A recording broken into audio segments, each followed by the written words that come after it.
What's going on, everyone? Welcome back to the Happier, Healthier Arkansas podcast hosted by the Specific Chiropractic Centers. I'm Dr. Cam. And I'm Dr. Chris, and we just want to thank you guys for tuning in to today's episode. If you haven't done so already, please click that subscribe button, and thank you for joining us on our mission towards making Arkansas the happiest and healthiest state on the planet.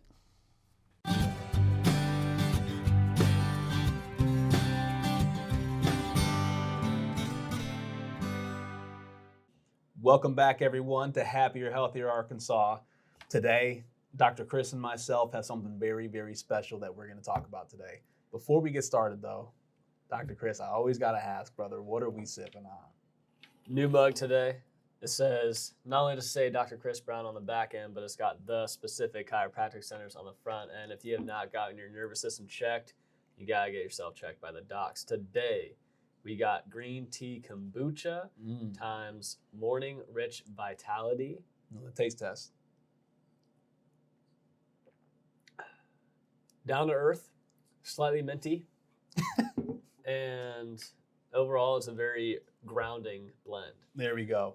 What I'm sipping on today, I got my Monstrous blender bottle, and we're sipping on LMNT, or Element, and it's a sodium and electrolyte solution that honestly I've found to be extremely helpful in my everyday life, especially, in the gym when I sweat or the sauna, whatever it is. But of course, we always have to start off with that. But Dr. Chris, what are we talking about today, brother? Today, just like us drinking tea, you drinking electrolytes, we probably didn't do that as kids. We probably do. There's probably a lot of things that we do now as adults and as doctors that we did not do when we were in high school, when we were playing college sports, when we were little children. Oh, yeah. So today's Free Flow Friday episode is going to be pretty sweet because we're basically just going to be learning about what we would tell our younger selves. What are the things that we do now? What are the things we've learned that we wish our younger selves would know? But obviously there's no way we could have known because we didn't experience it. So full disclosure, how old are you? Full disclosure, I'm 26. Okay, and I'm 27. And so what's cool about this conversation is you and I have this conversation a lot in the clinic. Yep. And then you actually brought it up in conversation where you were like, I want to do this on the podcast. And so this podcast, just like every Free Flow Friday, we're just going to be super transparent, super vulnerable in the things that we would have done differently when we were younger. So let's go ahead and get that started, man. When we look at, obviously, I know for you, baseball was like a huge component of your life. Yep. Right? A huge component. Your mentality now is probably a lot different than when you were 5 or 6. Totally. So go ahead and start talking about that. Well, with baseball, we were working out 3-5 times a week. We were practicing 6 days a week. And in college, especially in college, I didn't actually really treat my system, I didn't really understand my physiology, but also I was young. I could just get by and just truck through, and that's how all of us were doing it. Right.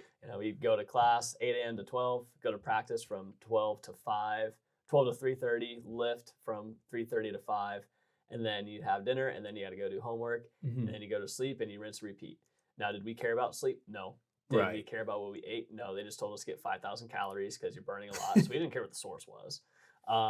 We're in college, so of course, naturally, not every once in a while, probably more frequently than that, we're probably having a couple beers at night, playing video games or out back playing beer die, just casual, hanging out with us. And yet, if you do that stuff day in, day out, how can you expect yourself to perform the best that you can, or make sure that your body's in a place to perform the best that it can, given on a weekend series, Friday, Saturday, Sunday? Right.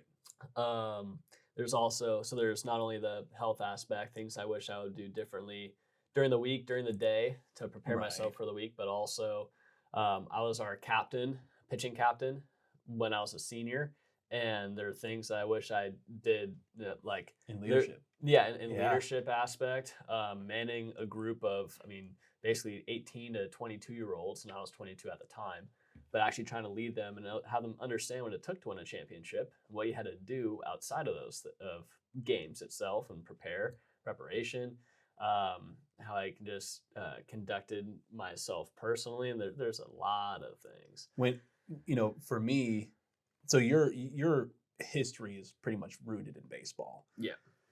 My history, it's my foundation. Right. My history and my foundation with sports really didn't happen until I was in high school. So I started playing football when I was a freshman because my dad told me either I'm going to get into sports or I'm going to go to my rival high school that I didn't want to go to and none of my friends were going to. Then I actually started fully wrestling my sophomore year. When looking at childhood, really we're looking at, the past 15 years of our lives. And how many people are listening to the podcast right now that are reflecting on the past like 40 or 50? And so for us, we really value learning and growing in everything that we're doing. And so that's why I think this podcast is critical. For me, being involved not only with sports, being a captain of the teams, but also I was president of my undergrad fraternity, and I held leadership positions in the Delta Sigma Chi or chiropractic fraternity. And there are so many things I also would have done differently. So what are those things? For me, I would have not been so harsh. Okay. At that time, I was a very aggressive leader. I was a very aggressive, this has to get done and this has to get done this way. And if it doesn't get done this way, then that's it. Did you want them to get it done your way? Yeah. Yeah. You expected them to do things the way that you envisioned, that you did it, but you didn't communicate how you actually envisioned it getting done. Exactly. The part of that aspect is a communication where I would not communicate things to people that I was leading, right? I would not communicate things to the people that I was leading. So I was just expecting them to do it. And then when they didn't do it, I got frustrated at it. Versus now, I'm able to accurately, see something, bring it up, see if it's even a solution, and kind of move past that point. I did not have that when I was younger. A lot of that probably stems from my childhood, and I know I told you about this, but it's like I don't remember anything past, my earliest memory is probably like 5, 6. For some people, it's like 3, and obviously it's just deep-rooted trauma that's not allowed me to kind of look and push past that point. But grew up in a pretty aggressive household and stuff like that, pretty aggressive life with the people that I was hanging around with. And so for me, that's kind of like how I translated in everything. Just be super aggressive. And that's just not the case anymore. So circling back to the leadership aspect and not governing, but guiding a bunch of others that view you in a leadership role. I mean, that can also be applicable or synonymous to a household with parents, guiding kids and a doctor guiding patients. Yep. And you mentioned that you were in a leadership role. You had to manage basically a team. How did you juggle people having their own individual problems and looking to you for guidance? Did it ever feel like that it was a snowball? Did you ever feel like you had too many people trying to help out at once? How did you actually facilitate managing that and maintain that leadership role versus transitioning from leadership and also being the manager too? Yeah, I never delegated. Yeah, I had a very tough time delegating because it's funny because I wanted people to get it done my way, but I wanted to get it done myself my way. And so it was just this, really during that time in my life too, it was just a bunch of confusion of I held that natural, I guess, I got elected to these leadership roles because people saw some form of leadership within me at that time. Knowing what I know now, I see as, God is preparing me up to the moment of where I am now, being able to lead a family, shepherd a family, being able to lead my patients and shepherd my patients. And then all of us in the clinic leading each other. It helped lead up to that moment of today. But yeah, delegation was pretty key. What about with baseball? Because obviously what's interesting is in baseball, there has to be delegation. Like someone has to be first base, someone has to be second base, someone has to be pitcher, someone has to be outfield. Delegating who's going to line up in the batting order. So you as captain of that, as leadership of that, what are some things you would have done differently in comparison to how you would have today? If Chris Brown at not even UC Davis, let's go high school, right? Chris Brown in high school, senior year, sitting on the mound, final pitch of your entire high school career, what are some conversations you would have with that person? So there's a memory that came to my head while you were talking was during chiropractic school, I got asked the question, what are you most ashamed of? Oh. And the first thought that came to my head was taking too long to use my voice to lead. Totally. Because in high school and also college, people looked up to me for my work ethic and doing the things I needed to get done without people having to tell me to do it. So it's more so leading by example, but not using my voice vocally. And I had the right thoughts, I had the right mentality, but I don't think that I had the confidence, or maybe I didn't feel like that people would resonate with whatever message I had, because I was also a smaller kid. I didn't throw that hard. I wasn't a flashy person, but when you just kind of looked at everything at the end of the season, like, okay, that was actually a pretty productive year. But it wasn't like the dawn of the school or of the team, or like, that's our dude. It was just like, okay, he's reliable. We know what we're gonna get. But it was taking too long to step into the vocal, actually using my voice and having confidence that things that came out of my mouth, people would actually resonate with and it would hit them. I remember in college, I had a couple weeks, it was winter, and I had a couple weeks where I was actually manning like practices for the pitchers specifically before our team as a whole. There was like NCAA rules and everything. But I was actually manning practices, and I asked people to like send in, I think, videos or send in like reflections of like where they wanted the not only team to go, but like just a bunch of mentality stuff. And I did it good for like a couple weeks, and then just kind of like petered off. And I was like, I don't really know if they're about this. Like, I didn't get the feedback I guess I was envisioning of people being like all about it and everything, or just like the buy-in, the want to. Right. Whereas in chiropractic school, when I was also part of Delta Sigma Chi and manning a knee chest club and creating that and running it, like, I think that all grew me to that point where I could guide all these chiropractic students. And then they're like, they didn't know anything about me in the past. And so it's just like, I just took the reins, the horse by the reins, and just went out and sent it. And it actually translated into preparing me for how I operate now. Exactly. Mm-hmm. We, I don't think we give ourselves, and what I like about it, obviously, is when in scripture, it tells us that, how powerful words are. And we live in a society nowadays too, where like with social media, with internet, with podcasts, where so many voices are being heard, it's hard to discern which one is truth, right? Or which one speaks genuineness, if that's a word. Well, it's almost the words that come out in your head. Yeah. Or like if you observe something and you feel it in your chest or your stomach, instead of being like, ooh, I don't like that, be like, why am I feeling this? Yeah. And then actually dive in to your own and actually unravel and bring up why this is occurring in your system why it's in the first place. Right. And I think that the voice in your head is actually, it's the biggest guide you have towards what it is you want to do and what it is you don't want to do. But if you never actually spend time hanging out with it and getting to know it, then you're not going to actually understand that that's actually it's your system telling you what you should be doing versus you trying to educatively shut down your system from what it is that it's requesting of you. Yeah. We, with words being so powerful, that's kind of the reason why we wanted to start this podcast, because we know how powerful words are. What's tough though is we want to make sure that words and actions correlate with each other.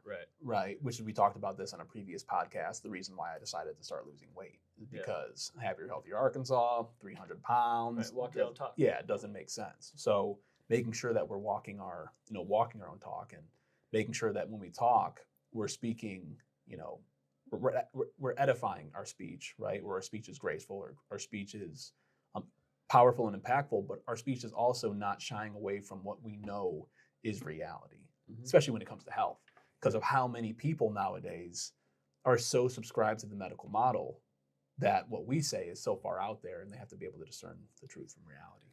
Well, I say the word so often. I need to stop saying so. So we are actually working on a strategic plan, right? With the mission, vision, core values, where we see ourselves in 3 to 5 years, and then the actual statistics that are going to be our benchmarks, our key performance indicators of, are we trending in the right direction? Are we behind? Are we ahead? How are we doing? What are the things to tweak? And one concept in 7 Habits of Highly Effective People, habit number 2 is begin with the end in mind. That's something that, at least for myself, I did well as a kid, because early high school, I knew I was going to want to play college baseball. Took care of that by year 2, sophomore year. Right. Before end of college, I knew I wanted to be a doctor. Got that set up before I graduated. So I had all those things set up. But you can do what you do is you create a personal mission statement, and then you do it for yourself, and then you expand the sphere and say now it's you and your wife. Then Right. you and your wife, the relationship has a mission statement. Now you go you and the family. Then you go you and the extended family. And you keep going macro out, but all the fundamentals are from you as with the micro. And so, like, for myself, think about words, potency, me wanting to be able to lead with my voice. Yep. How do I embody that now? I'm going to ask my family to do the same thing. Yeah. I'm going to ask my dad, my mom, and my sister. I need you guys, not need, but I would like you guys to create a strategic plan for yourself individually, have it done by Thanksgiving. So that way, when I come home, all of us understand what it is we're all individually trying to go towards, and then our families as a whole. Now we create a family strategic plan of where we want to be. Are we around? Are we like how we're going to operate? What are we looking for? A really good question that I listened to Dr. Peter Attia, longevity MD, on Chris Williams' podcast. He asked his patients, "What do you want the last decade of your life to look like?" Yeah, I remember that. And you have to reverse engineer it. What's interesting with you is you knew you wanted to go to college and play baseball. You knew you wanted to be a doctor. I knew none of that. Right. I could not start with the end in mind. The reason why I probably couldn't start with the end in mind, from my end, is because if I was going to start with the end in mind, it would have included my mother. And so when my mother passed away when I was 10, it was like, well, if my end in mind was to be 60 years old and be able to have my mom and dad run around with my grandkids or with my kids, my grandkids, when that happens, it's just like, dude, I was just living life from pretty much the age of 5 up until the age of about 21. I was just like living life, had no end in mind, didn't know I wanted to even go to college to play wrestling or to wrestle. Essentially what happened is, I was, obviously colleges considered me good enough, I guess, where it was just like, I started getting offers from places, and a lot of places. And I was like, I guess it'd be cool to wrestle in college and get something paid for, right? But I never knew like I was going to do it. It just happened, right? I never knew I was going to meet my wife at 18. It just happened. Knowing what I know now, if I'm talking to younger Cam, I'm telling him, begin with the end in mind, but that end in mind doesn't necessarily have to, begin with the end in mind, but the end in mind doesn't have to necessarily go picture perfect. Right. It have to go as planned. So knowing what I know now, the end in mind for me, 90 years old with Megan, I talked to you about the vision that I've had. At 90 years old with Megan, her and I are sitting in a rocking chair, leaning back and forth on it. And I look over and I see her beautiful wife. She still looks great at 90. I love you, Megan. But she smiles and she says, it was all worth it. That's the end in mind for me now. And I didn't get that until I was about 21. And so from there, that's what I'm holding on to, happier, healthier life within our family. And when it comes to the strategic planning, like you talked about, making sure that we're not only doing it personally or clinically, right? All of us in the clinic. Personal, professional. Yeah, personal, professional, but also within our families. And so recently I told you, Megan and I went on a date where we kind of broke that down as well, because that is critical, man. Starting with the end in mind, I think I'm really glad you brought that up, because our younger selves my younger self wasn't thinking about that. So then would you encourage younger Cam to seek guidance? Totally. And to also trust guidance and trust people who have that life experience, who have paid the dummy tax? Oh, yeah. Which is why for me now, I value, I take care of an 88-year-old, right? I value conversations with her because that is 88 years of wisdom, 88 years of experience. Where before, when I was growing, I was just like, oh, old people, right? And it's like, that's not the case, man. If I had my mindset now back then, I would have pressed into learning from my mom, who was only 33 when she died. I would have pressed more into my great grandmother, right, who was like, I want to say like mid 80s when she died. I would have pressed into all these different people like I do now, learning more about my family history, because I don't even know much about my family history. I don't know much about it at all. And so part of the conversation I'm having with younger Cam as well is learn valuable insight and wisdom from people that have gone through it, because then you're able to not only pinpoint and identify it, but learn from those obstacles moving forward. And that's something I really value now. You know, if someone's been married 10 years, I always say if someone's been married 10 years or longer, I love to learn, you know, what got them to that decade. Yep. If someone's, you know, really just any age or in any location that's different from where like California, for example, right? Or any location that I'm not used to, learning from them, gaining insight from them, because the world is an experience, and learning from other people's experience is vital. One thing that I learned during chiropractic school that I wish I did in high school and in college was actually prioritize my own like physiology. That's essentially how I word it now. And I'll ask that to my patients, like, so what do you do for yourself day to day? And most of the time they say, I don't know. They say, oh, I don't. I just get up, I start taking care of the kids, and then I go to work, and I come home, I pick up the kids from school, and then I have to take care of the kids. And then it's rinse, repeat, and I don't do anything for myself. And then in my head, I'm like, well, that's why you're here. It's because you actually didn't address those things. And if I was taking care, or if I was telling to young Chris, I would tell him, prioritize, like if you have the 5 pillars of health, if you don't do all 5 things, then none of the things that you're doing are going to work. Right. It's pointless. You can't just exercise, eat like crap, sleep like crap, don't do anything for your mind, and don't care about your function. But your exercise is good, therefore that's a good thing. Sure, but there's nothing supporting it. Right. It's all integrated. Even same thing with mindset is tend to your mind. Make sure that thoughts are clear, that you have a clear space before you go throughout the day. Because if you don't, then everything else is going to snowball on you, and the internal speed up. It's like me, I'm very analytical. I'll overanalyze things. I'll overthink things. I'll think through a bunch of scenarios, and I did that a ton in college. We're almost to the point where you don't take action on something because you have all these scenarios and hey, you don't know which one's going to play out. And versus staying present in the moment. Yes, and and that's where, I mean, honestly, you getting brought on was a blessing, because like for me, I'm kind of like, I'm by no means analytical. You got the spreadsheets, you got all that. Like, I'm not like that.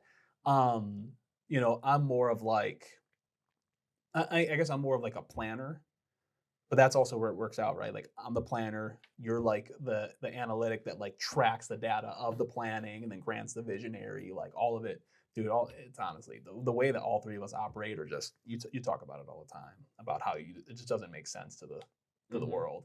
Well, it's rare. It's completely rare, and we can't. I mean, it's not common for a clinic to have multiple doctors that when there's no one here in the clinic, we're laughing, joking with each other, still getting stuff done. We hang out outside the clinic too. We do all those things. Like, dude, that's not common at all. Right. And it should be. And like, that's how a workspace should be. So like for my younger self, I'll give myself a pat on the back for actually waiting until I felt that the right doctor came present himself in front of me and be like, that's the person, that's the environment I want to be in. Because I did that. I started shadowing doctors the end of undergrad. And I started seeing different offices and different doctors, and I stayed patient with it. And it wasn't until Grant taught at our school, and I was like, well, you just laid down the last piece of the puzzle for me. And then I met you, and I was like, they got a good vibe going. That actually, it seems like that they have the kind of culture, environment, team chemistry that like I really appreciate and that I've experienced in my past, that young Chris has experienced. And I know I've already learned that like I crave that. Yeah. And I need that. And I don't mean to cut you off, but something just popped into my head as you were speaking regarding the relationships and like building it. 2 things that if I was talking to younger Cam that he needs to know, it's that number 1, trust God. Number two, just because you form a relationship with someone does not mean you're going to lose them. Elaborate on that. And because, for me, the person I was closest to in my life was my mom. So when my mom passed away, I was so against forming I was a lone wolf at that point, even against my own sister, and my sister and I, we're really close now. But when my mom passed, I was so hurt, right? The woman and the person that I was closest to in my entire life just gone, right? Mm-hmm. And so for me, it took me a long time to start to get close with people again. I would just not develop friendships. I would just not speak, against my own father. And we're close now, really close now as well. But against my own dad, I wouldn't want to form a relationship with him because I'm like, well, what if I lose my dad? My sister didn't want to form a relationship with her because what if I lose my sister? Didn't really have any close friends because what if I lose them? So the conversation that I'm having with younger Cam is saying, like, just because, like, press into those relationships now, because who knows, if I would have gotten closer with my dad, then rather than waiting until high school to be able to get close with him, if I started pressing more into him and trying to, like, not distance myself but press into our relationship at 11, 12, 13 years old, what would it look like now? Same thing for my sister. And we're all really close now, but who knows how much closer we would have been. So part of that conversation is letting my younger self know, like, you don't have, like, just because you're close with someone doesn't mean that you will lose them. And then even with Megan, that's why it took me 5 years to marry her. Because with Megan, I was so nervous of, like, what if I marry this woman just for me to lose her? And honestly, that's still probably something that plagues my mind today. I know that God has for us. He's already shown me the vision. I know a long, happy, healthy life, and there's been many indicators in my life that indicates that promise. But obviously, that's where the enemy wants to attack you, is to get you to think, well, what if? Well, what if? Part of the conversation of you going, to open up your own clinic, it's like, for me, it's like, dang, like, well, what if we get extremely, we are already really close, but man, what if we get really close and then, like, you leave? But the reality is, just because, especially at that time, just because you're in your own spot in 5 states over doesn't mean that we can just hop on a plane, or obviously we'll see each other at team meetings and stuff like that. What if I get close with Grant and lose him, right? All these different things. I'd be talking to younger Cam saying, don't worry about losing people. Value the relationships now, so that way when you do, or if you do lose them, you have the memories versus wondering what the memories would have been. Mm-hmm. The relationships are something that humans value a ton, and they don't realize it. And when you were talking, the thought that came to my head was press and express, don't suppress. The thought that I had was for myself when my best friend committed suicide, and I didn't talk about him for 3 years. And for 2 weeks, I was seeing posts on Instagram, Twitter about him, and outpouring. Went to his funeral as a pallbearer, and 170, it was like a high school reunion that no one prepared for. There was almost 200 people there. Every single person from my 10-year-old baseball team was there. Every person from his junior college team was there. And I didn't prepare to see any of those people in those circumstances. I had no clue what to do. And I remember I'd be door dashing, driving my car just randomly. And like the thought, it wasn't the thoughts, memories of him that him and I had together. It was the thoughts of me getting the phone call from my coach, sitting at the bench before going into physics tutoring, telling me that JR died, he hung himself. Biking back to my car, crying, because it took like 5 minutes for it to hit me. Oh, wow. And then, because I was like, oh, okay, cool. Thanks for letting me know. Appreciate it. And then my buddy, my teammate Colton, was sitting next to me, and he said, Brownie, I don't think you should go to tutoring today. I'm like, yeah, you're probably right. Okay. And I started biking back on my own, and then it hit me. I was like, holy smokes, like, Jared's dead. Right. And I was crying all the way back there, crying all the way to the car. I remember I did a little post about him, and then just chucked my phone away and went and just laid in my bed. I had to go to practice that day. And I had to go to practice that day. Remember car rides, random memories of the funeral, that whole process would come up, and I would just start like crying. I didn't express it to any of my like family members or anything. I just like, this is just how I'm going to deal with it, is to not talk and Just to go to silence, and eventually just put that so far away where it's not even a memory. And I probably still have patterns of that, but I would definitely tell younger Chris to actually talk about it and start unraveling that, because really there's 100 days of grief. When a traumatic event occurs, it's 100 days of grief. And if you don't express it, then that's going to get prolonged subconsciously, and then that's going to potentially bubble up in other scenarios. I remember the very first time I was in the ER, and our very first suicide case or person came through talking about how she was suicidal, and I'm the scribe, and dude, I start crying in the moment because it brought up everything from JR. So I like step out and go to the bathroom. Like after they got the history and I did the note and everything, I was like, I need to go to the bathroom real quick. And none of the doctor didn't look, the nurse didn't look, they didn't see that I was crying. And eventually, I mean, that was good for me getting exposed to that, because it started getting re-exposed, started kind of healing that, I guess, that relationship I had with his death and passing. And probably a big part of it is, I don't know why he did it. Because he was like the happiest go lucky guy. He was everybody's best friend. And yet he himself was basically a prisoner of his own mind. Right. So then, everything leading up to that moment, like you said, the conversation you're having with younger Chris is, it's okay to talk about it. And you're right. It is okay to talk about stuff. We really value in telling our patients that. Like, it's okay to open up and talk to us, right? No, you're not registered therapists, right? But we are humans. We are people. We have souls. They have souls. And if you have something that's staining the soul, talk to us, right? Let us know. So not only, that testimony that you have of kind of talking and speaking up about something, it's the same testimony that people are listening are actually able to pick up as well. Even just conversations that you want to have with your parents or your siblings or your kids that you're nervous to do or hesitant to do, or if you're typically when a conversation becomes risky or crucial, people either fall into silence or violence. Right. And that's something I learned about myself, especially talking to younger Chris, is you go into silence, Chris. Yeah. See, when I was younger, I went into violence. Right. And so for myself, I always avoided confrontation. I would do anything I can to keep the peace, keep the status quo. If the conversation became crucial or unsafe, I would no longer contribute to the pool of meaning. I would just go into silence and just observe and basically just act like kind of nothing happened. Right.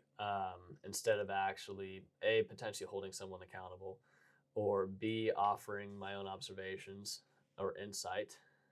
That's something I've been really developing the past couple of years, just through reading books and getting back to my love of reading. That's probably another thing I tell Chris: don't stop reading. Yeah, you enjoy doing it. I used to read a book a day in third grade. Right, book a day for like 3 years. Read a book a day. We just lay in bed. Yeah, I used to read Captain Underpants. Remember that? I sure did, man. The first book, I was 20 years old when I read my first book, cover to cover, without any pictures. Wow. Yeah. Yep. 21 actually. It was in Key West, Florida, when I had the same time I had those visions. Right.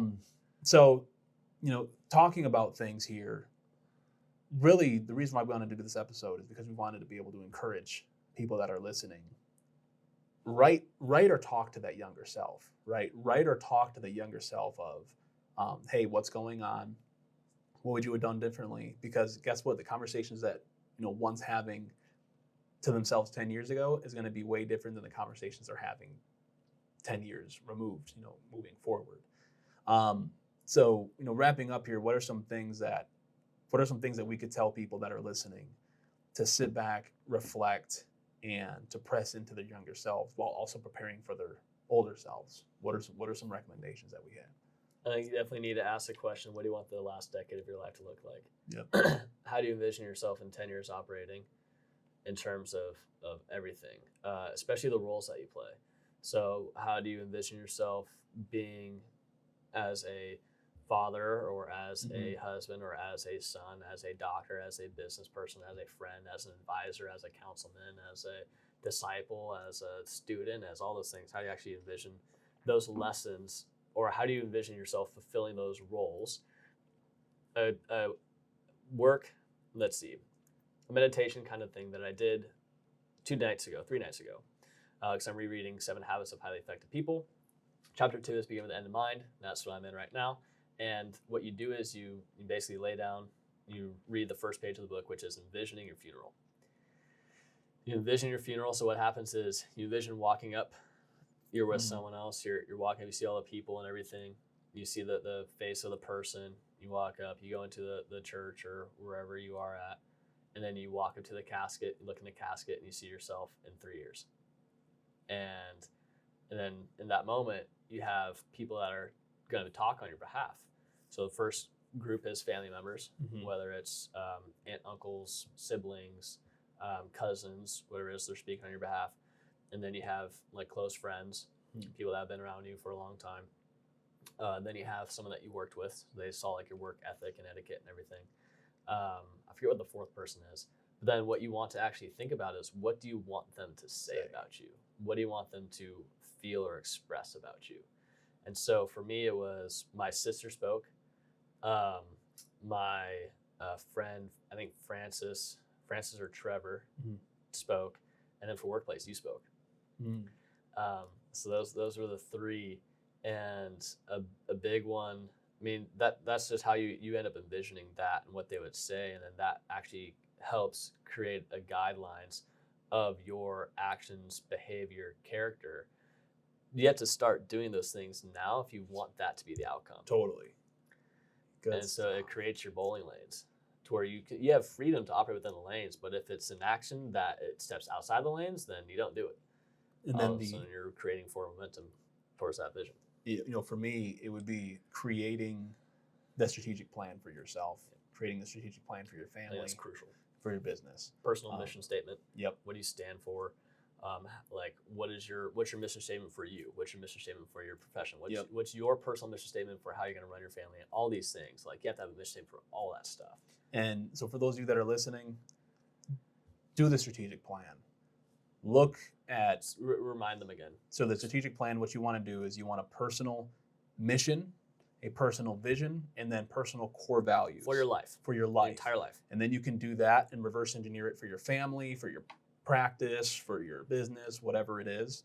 And then kind of work your way through that. So just as an example, my personal mission is to live a, that's my vision. My personal mission is that I, Cameron Daniels, stand for a world where I utilize my God-given authenticity, inspiration, and education to provide people the ability to live beyond expectations. That's my personal mission. My personal vision is to live a long, happy, and healthy life with my family and those I love. And then my core values are Jesus-centered, family-focused, service-driven.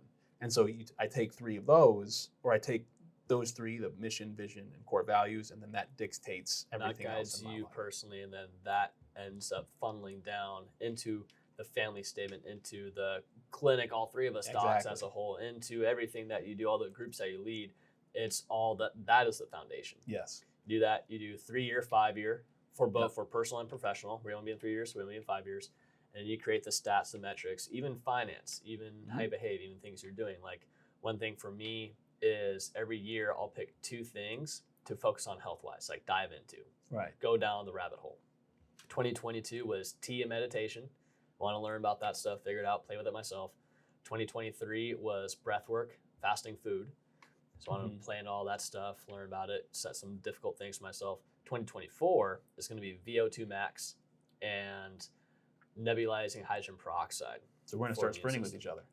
Yeah, dude, I don't like running. Yeah, I love sprinting. Yeah, but essentially, yeah, like even taking health, those goals. even health goals. Yes. You have health goals. You have personal goals. You have all the different roles that you play. How you want them to be able to look at you in 20 years, and be able to reflect. Because how you're talking about relationships, how valuable they are. It's not necessarily what the person said or what the person did, but it's how that person made me feel.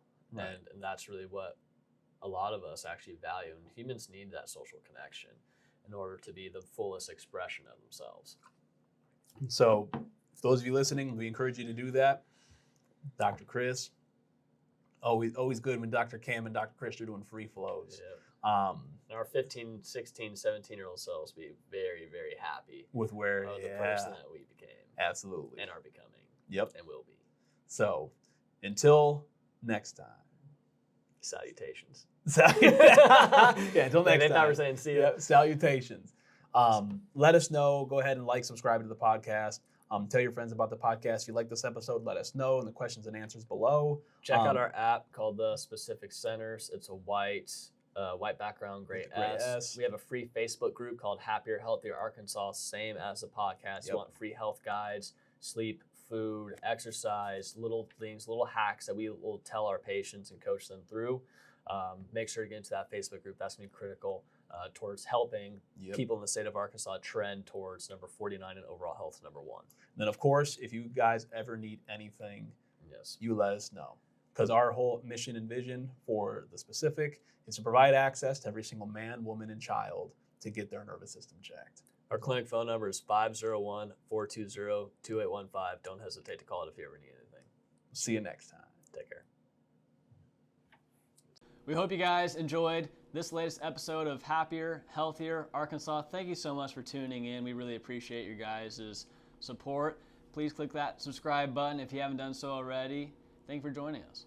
And if you're on a mission to help make Arkansas happier, healthier with us, again, please feel free to share this with anyone that you know so that way we can continue to help perpetuate the mission of making Arkansas the happiest, healthiest state on the entire planet. Until next time, see ya!